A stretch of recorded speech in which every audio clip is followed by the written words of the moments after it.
Hey everyone, welcome to another episode of Eid Special Recipe. Aajker recipe instant falooda.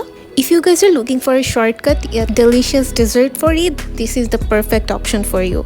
So I hope আজকের রেসিপিটা আপনাদের কাছে ভালো লাগবে। ইনস্ট্যান্ট ফালুদা রান্নার জন্য আজকে এখানে আমি রাধুনি রেডি মিক্স ফালুদার একটা প্যাকেট নিয়েছি। এই প্যাকেটেই কিন্তু ফালুদা রান্নার জন্য প্রয়োজনীয় সব ধরনের ইনগ্রেডিয়েন্টস দেওয়া আছে। ফালুদার জন্য প্রয়োজনীয় নুডলস, সাবুদানা, ড্রাই ফ্রুটস, চিনি এবং অন্যান্য আরও প্রয়োজনীয় সব কিছুই এখানে আছে। আপনাদের আলাদাভাবে কোনো কিছু অ্যাড করার প্রয়োজন নেই। সেই সাথে এই প্যাকেটে আপনারা ফালুদার জন্য জেলির দুটো ছোট প্যাকেট পেয়ে যাবেন। আমি প্রথমেই জেলিগুলো বানিয়ে সেট করে নিব। এর জন্য একটা প্যানে অ্যাড করে দিলাম আমি হাফ কাপ অর্থাৎ 125 ml পানি। এখানে অ্যাড করে দিচ্ছি আমি রেড কালারের জেলি। এবার নেড়ে চেড়ে খুব ভালোভাবে মিক্স করে নিয়ে এই মিক্সচারটাকে 4 থেকে 5 মিনিটের জন্য খুব ভালোভাবে ফুটিয়ে নিতে হবে।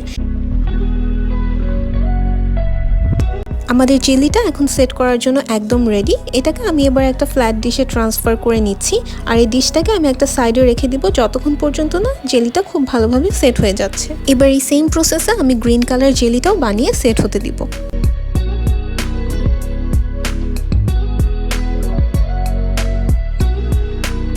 এবার ফালুদা রান্নার জন্য একটি প্যানে আমি 1 লিটার পরিমাণ লিকুইড মিল্ক অ্যাড করে দিচ্ছি।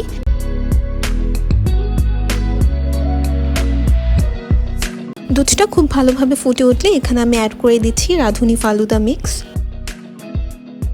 এবার মোটামুটি মিডিয়াম ফ্লেমে এই ফালুদাটাকে আমি অনবরত নেড়ে চেড়ে রান্না করে নিব যতক্ষণ পর্যন্ত না এর ভেতরে থাকা নুডলস, সাবুদানাগুলো খুব ভালোভাবে সিদ্ধ হয়ে যাচ্ছে আর ফালুদাটাও অনেকটা ঘন হয়ে আসছে। রান্না হয়ে যাওয়ার পর ফালুদাটাকে আমি কয়েক ঘন্টার জন্য ফ্রিজে রেখে ঠান্ডা করে নিয়েছি। ফালুদা অ্যাসেম্বল করার জন্য আমাদের সবগুলো এলিমেন্টস এখন রেডি। ফালুদাটা আজকে আমি একটা ফ্ল্যাট সার্ভিং ডিশে সার্ভ করব। আপনারা চাইলে ছোট ছোট গ্লাসে লেয়ার করেও সার্ভ করতে পারেন। এবার জাস্ট গার্নিশিংয়ের পালা। আমি প্রথমে অ্যাড করে দিচ্ছি আমাদের সেট করে রাখা জেলিগুলো। এগুলোকে আমি ছোট ছোট কিউব করে কেটে নিয়েছি। তারপর অ্যাড করে দিচ্ছি এখানে ফ্রুটস। আমি আজকে এখানে Apple, banana and mango use করেছি। আপনারা আপনাদের পছন্দ মতো যে কোনো ফ্রুটস বা ড্রাই ফ্রুটসও ইউজ করতে পারেন। তারপর দিয়ে দিলাম vanilla ice cream and lastly add করে দিচ্ছি rose syrup just for the beautification. এটা টোটালি অপশনাল, তবে আপনারা অবশ্যই চেষ্টা করবেন ভ্যানিলা আইসক্রিমটা স্কিপ না করতে। তো এই ছিল আমার আজকের একটা ইজি পিজি ডেজার্টের রেসিপি। আই হোপ আপনারা এই ডেজার্টটি ট্রাই করবেন।